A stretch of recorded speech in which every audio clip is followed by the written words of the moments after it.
Hola a todos, este es un resumen de la clase de Actividad Física y Salud para la carrera de Psicología de la Universidad de las Américas.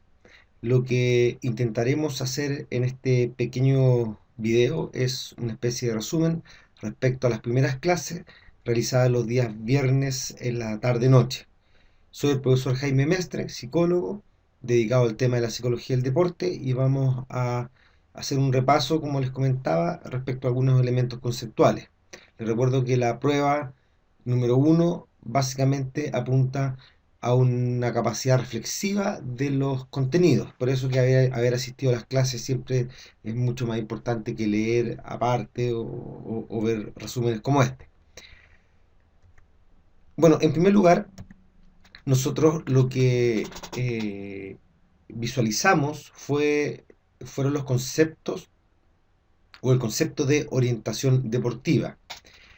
Para poder entender esto de mejor forma, utilizamos el concepto de la pirámide, que por sí sola nos muestra la cantidad de participantes que se encuentran dentro del espectro del deporte. En la parte baja, como ustedes pueden ver de esta pirámide, que es más amplia, vamos a encontrar una mayor cantidad de participantes, y en la parte superior, que es más angosta, una menor cantidad de participantes. Por lo tanto, acá ya nos colocamos en dos puntos extremos. En la parte superior estamos hablando del deporte de alto rendimiento o el deporte de élite, y en la parte inferior estamos hablando de un deporte de características mucho más recreativas. Cuando hablamos de orientaciones deportivas, estamos hablando de un mismo tipo de práctica, pero que en sí encierran objetivos distintos. ¿Qué quiere decir esto? Nosotros en clase revisamos el deporte recreativo, deporte de ocio o tiempo libre o deporte orientado a la salud. Revisamos también el deporte de iniciación, deporte formativo o de tecnificación, no en términos valóricos los formativos, sino que en términos de una mayor especialización deportiva desde el punto de vista técnico, táctico y físico. Hablamos del deporte competitivo, que son aquellos deportistas que van en vías del alto rendimiento, pero que aún no llegan allá, pero se encuentran en un formato de competición nacional e internacional. Y finalmente el deporte de alto rendimiento, el deporte de élite, el deporte olímpico, que se encuentra acá. Lo que nosotros dijimos entonces es que una orientación deportiva no se desprende directamente de un tipo de prácticas. Acá podemos hablar de un mismo deporte, por ejemplo el fútbol, el tenis de mesa, el básquetbol. En ambos 5 casos se practica la misma disciplina deportiva, pero esta presenta objetivos distintos. Por lo tanto, son estos objetivos los que nos van a permitir a nosotros poder hablar del concepto de orientación deportiva. Y a la vez, estos objetivos de la práctica van a determinar el quehacer profesional de aquellos profesionales, valga la redundancia, que se encuentran trabajando en estas distintas orientaciones deportivas. Por lo tanto, vale la pena, ya que esta es la asignatura de actividad física y salud, vale la pena revisar cada una de estas orientaciones deportivas, en especial lo que corresponde al deporte recreativo y lo que corresponde a la iniciación deportiva. Básicamente porque ambas orientaciones deportivas están a la base de un estilo de vida saludable. Por lo tanto, lo importante acá es el objetivo que cada una de estas orientaciones deportivas presenta. Cuando hablamos del deporte de iniciación, en la parte baja de esta pirámide, el objetivo que persigue es la salud. La salud entendida desde un punto de vista biopsicosocial. Por lo tanto, todos los programas de actividad física y salud, de ocio y tiempo libre o de deporte saludable, están orientados a la salud biológica, psicológica y social de las personas. Por lo tanto, los objetivos de los programas, la metodología de los programas, la planificación de los programas de actividad física y salud deben buscar ese tipo de objetivos y no otro.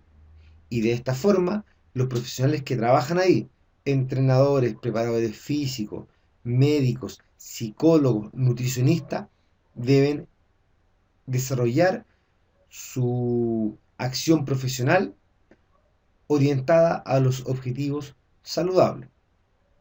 Esto es importante porque si bien suena súper lógico y súper simple, cuando uno observa programas de actividad física saludable, encontramos que son carentes de una metodología o de habilidades o competencias profesionales para poder favorecer este objetivo final que es el saludable. Si yo voy desde el punto de vista de la psicología, nosotros como psicólogos debemos procurar mantener y aumentar el compromiso deportivo.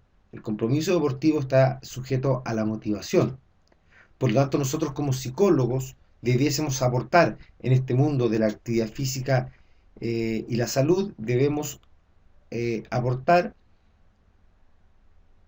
aumentando o estimulando la motivación de estas personas. Para esto entonces debemos entender cómo funciona la motivación de los participantes y funciona de una forma muy distinta a cómo funciona, por ejemplo, en el alto rendimiento.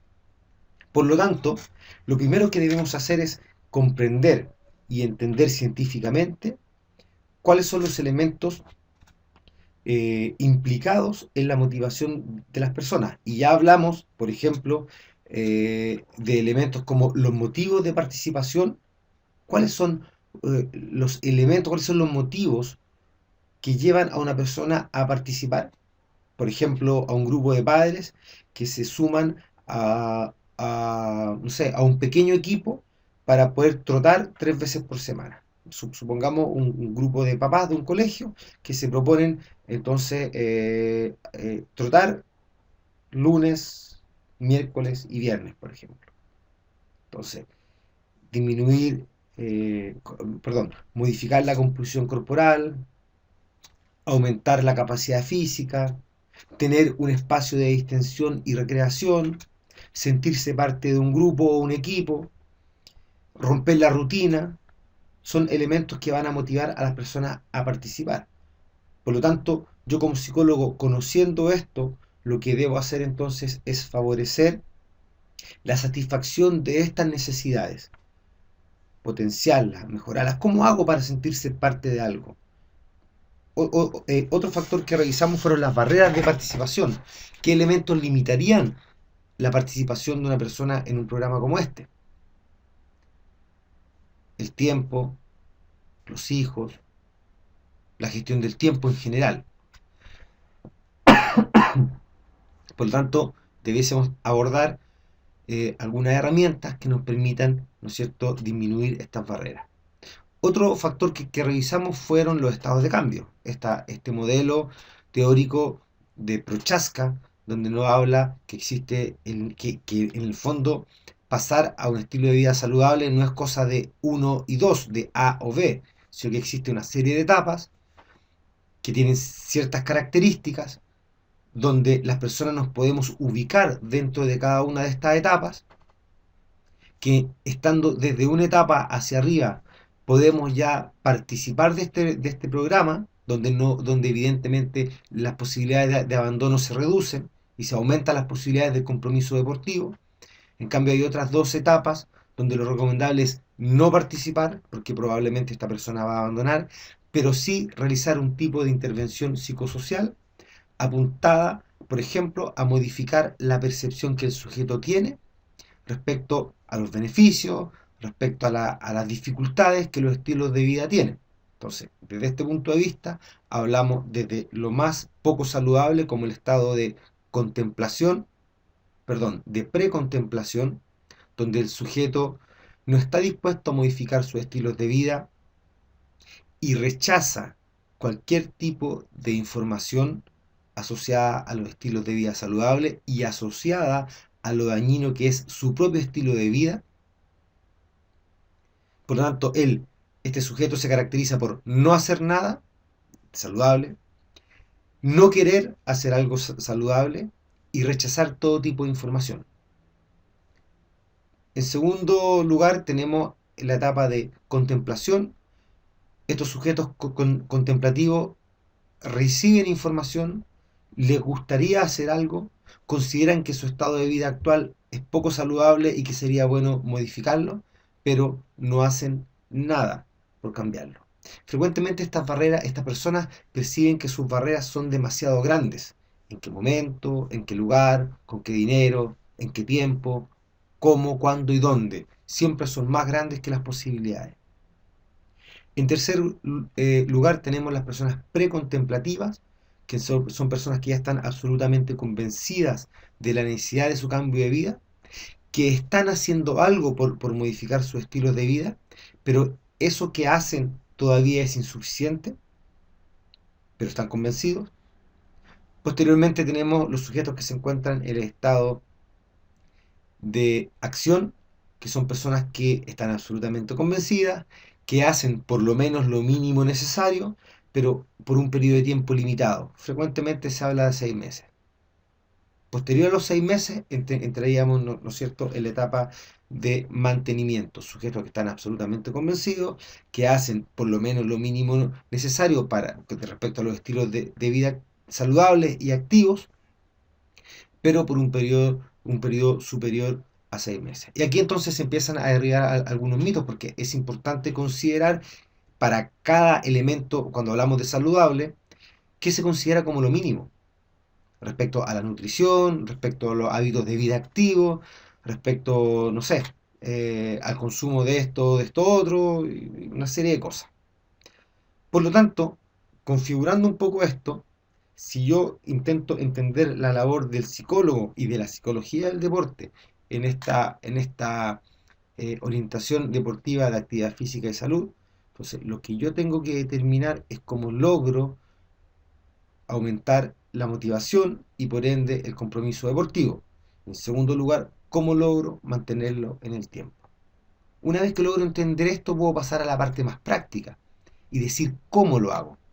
Entonces aparecen unas cosas que nosotros estuvimos hablando, que son las intervenciones psicológicas. Muchas de estas intervenciones son intervenciones psicológicas indirectas.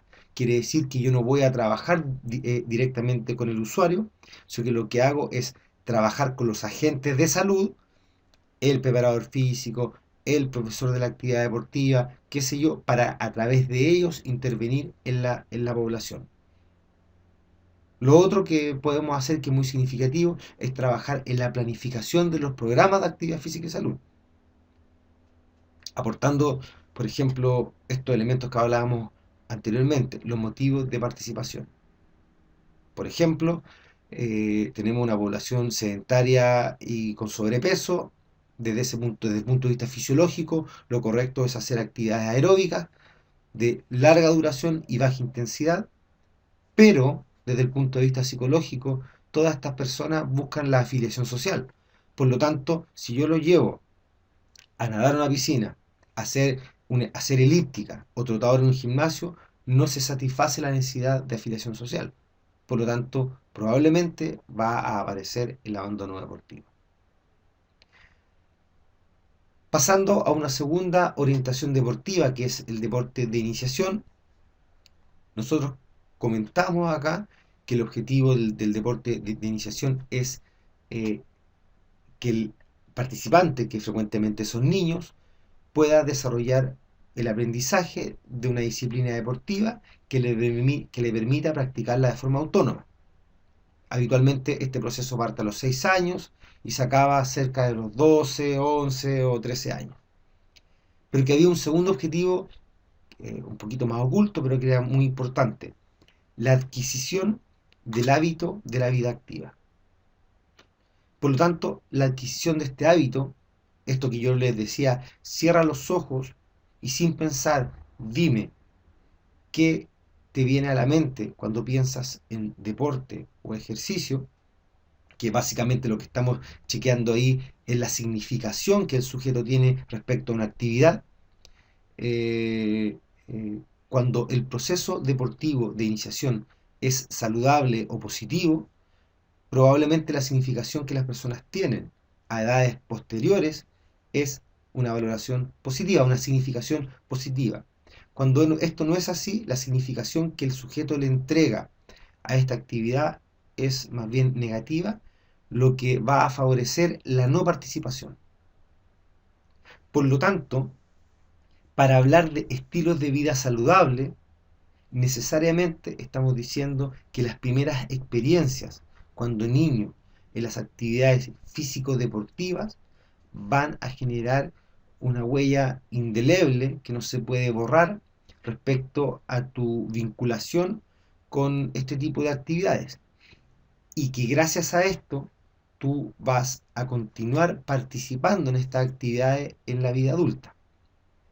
Para esto entonces hay que entender un poco más los conceptos de motivación, cómo se desarrollan, cómo van. Figura importante acá, lo conversábamos cuando hablábamos del triángulo de la iniciación deportiva, donde en la parte baja de este triángulo, en un vértice encontramos la figura de los entrenadores, profesores o monitores. En el otro extremo inferior están los padres y en la parte superior de este triángulo se encontraría el niño que hace deporte. Uso la palabra niño en primer lugar antes de deportista, básicamente porque hay que considerar las particularidades del ciclo vital en que se encuentra esta persona. Desarrollo cognitivo, desarrollo físico, desarrollo social, ¿okay? Habilidades intelectuales y una serie de otro tipo de cosas. Por lo tanto, lo importante acá es aumentar el compromiso deportivo en base a la motivación, y nosotros usamos algunas teorías de la motivación que las vamos a revisar a continuación. Lo importante es que a partir de una iniciación deportiva saludable, nosotros debemos, o la sociedad o la estructura deportiva, debe proveer a personas que van a continuar ascendiendo en esta pirámide, o sea, chicos que tienen un talento distinto y que van a pasar probablemente a través del proceso de selección de talento, van a pasar al deporte de tecnificación o el deporte formativo, y posteriormente algunos de ellos van a pasar al deporte competitivo, y posteriormente algunos de ellos, no todos, van a pasar al alto rendimiento. Pero aquellos que no van en esa vía desde la iniciación al deporte, van o deben formar parte de aquellos deportistas que están en la orientación del deporte recreativo. Entendiendo que el deporte recreativo no es solamente ir a la plaza el día domingo, hacer baile entretenido o zumba o no sé qué cosa exactamente en la plaza. Podemos ver también que hay algunas competiciones, hay deporte así como competitivo recreativo. Quiere decir que hay ciertas competiciones deportivas, pero que tienen evidentemente un matiz recreativo, orientado a la salud, donde yo no vivo de esa actividad, donde no es la actividad más importante de mi vida, donde no hay grandes recursos invertidos ahí, que es la diferencia que existe entonces con el deporte de alto rendimiento, donde sí hay una inversión importante, donde sí los costos de no obtener una medalla, un tiempo o un récord son significativos en la vida del sujeto. Acá estamos hablando de personas que tienen cosas mucho más importantes en su vida, pero que practican deporte. En algún momento hablamos del estado de pasión deportiva. El estado de pasión es un símil al concepto de adquisición del hábito de la vida activa. ¿Qué quiere decir esto? Que esta persona, una vez que sale del proceso de iniciación, queda con este gustillo agradable de la práctica deportiva y va a tener una tendencia positiva hacia la práctica continua. Probablemente en algún momento va a suspender la práctica, va a disminuir, pero va a haber una tendencia de usar su tiempo libre, por lo menos de usar su tiempo libre en algunos momentos con actividades físico-deportivas. ¿Okay? El error habitual que se comete acá es cuando yo altero o uso metodologías correspondientes a otras orientaciones deportivas en otra orientación deportiva. Es decir, por ejemplo, cuando traigo metodologías del deporte de alto rendimiento al deporte infantil, al deporte de iniciación. Y creo que estoy entrenando a un equipo para ganar y no para aprender, donde el rendimiento es el objetivo prioritario, el hecho de ganar o perder es prioritario, por lo tanto eso se sobrepone sobre el concepto de participación. Por ejemplo, en la iniciación al deporte el concepto de participación es clave para, para afectar la motivación. Pero cuando yo tengo como entrenador el objetivo de ganar o como dirigente el objetivo de ganar, la participación se ve alterada. Pierde este equilibrio donde todos tienen las mismas posibilidades de participar. Lo que hace que este entrenador favorezca a aquellos deportistas que tienen mayores cualidades deportivas en desmedro de aquellos que no tienen tantas facilidades con el tema deportivo. Por lo tanto, probablemente lo que va a suceder es que aquellos menos habilidosos van a abandonar y a un mediano plazo, aquellos más habilidosos también van a abandonar por la presión que el entrenador les colocaba. Este concepto de presión también viene, por ejemplo, dado por los padres. Cuando el padre no logra entender que lo que el hijo está haciendo es básicamente una actividad para el desarrollo de habilidades sociales, de habilidades motrices, de disfrute del tiempo, de estar con sus amigos, de destacarse en algo, y él lo lleva al plano competitivo. Muchas veces los papás alteran los programas y la planificación que los entrenadores tienen básicamente por esta suerte de uso narcisista de los hijos, donde yo a través de los éxitos de los hijos me proyecto y me siento exitoso yo también. Entonces el padre lo que hace es influenciar, influir, invadir la esfera de desarrollo del deporte de iniciación del chico y altera finalmente el objetivo final. Bueno, entonces todo esto hay que entenderlo a través de alguna base teórica. Para esto vamos a revisar algunas cosas que ya vimos en clase. El concepto de compromiso deportivo me habla de una persona que está dispuesta a hacer cosas, que hace cosas, que tú ves que estructura su tiempo, se organiza, se planifica en función de una actividad. Ahí hablamos del estado de compromiso deportivo, que está sustentado evidentemente en la motivación. Podríamos decir que un alto compromiso deportivo sostenido en el tiempo nos lleva al estado de pasión deportiva. Probablemente hay algunos psicólogos que no compartan esta ubicación del concepto de pasión deportiva. A mí me gusta. Se puede entender como el tema que hablábamos anteriormente del hábito de la vida activa. Pero para que esto suceda, para que alguien signifique positivamente el tema de hacer deporte o ejercicio, debe entonces tener un pasar deportivo en la iniciación placentero, agradable, de disfrute. Por lo tanto, elementos como el aprendizaje y la diversión aquí son claves. Por lo tanto, el compromiso deportivo se sustenta en la motivación. Y la motivación, y esto por favor apréndanselo muy bien, se sustenta en el aprendizaje, en el sentir que voy mejorando día a día, que soy capaz de ir haciendo cosas que anteriormente no lo hacía o que otros compañeros sí lo hacían y yo lo miraba desde la distancia, pero que ahora yo también soy capaz de hacerlo. Eso afecta la motivación y el pasarlo bien. El sentirse parte de un equipo, el que existan códigos, la camiseta, el somos, la pertenencia grupal. El divertirse, las actividades sociales, dentro o fuera de la situación deportiva, va a afectar directamente nuestra motivación. Cuando la motivación es alta, entre comillas, si queremos usar los conceptos más bien cuantitativos, va a haber un mayor compromiso deportivo y por lo tanto vamos a exponer a estos niños a un mayor estado de pasión. Ya sabemos entonces que alterar el proceso en pos de un objetivo distinto, se cae todo esto. Pero cuando hablamos de motivación, ¿no es cierto? Nosotros apuntamos un poco al tema más cualitativo. Por lo menos las investigaciones nos muestran esto y nos invitan a reflexionar sobre esto. Nosotros hablamos de dos teorías de la motivación.